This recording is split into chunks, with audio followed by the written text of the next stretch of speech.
বিদ্যুৎ খাতের উন্নয়নে সর্বোচ্চ গুরুত্ব দিয়ে ইতোমধ্যে শতভাগ জনগণকে বিদ্যুৎ সুবিধার আওতায় আনা হয়েছে।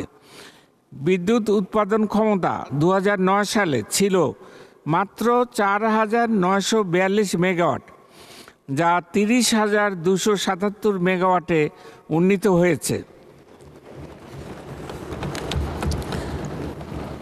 বিদ্যুৎ উৎপাদন ক্ষমতা 2030 সালের মধ্যে 40,000 মেগাওয়াটে এবং 2041 সালের মধ্যে 60,000 মেগাওয়াটে উন্নীত করার পরিকল্পনা গ্রহণ করা হয়েছে।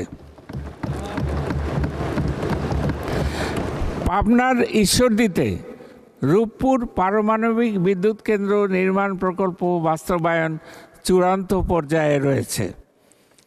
2041 সালের মধ্যে মোট বিদ্যুৎ উৎপাদনের 40% নবায়নযোগ্য উৎস হতে উৎপাদনের লক্ষ্যমাত্রা নির্ধারণ করা হয়েছে।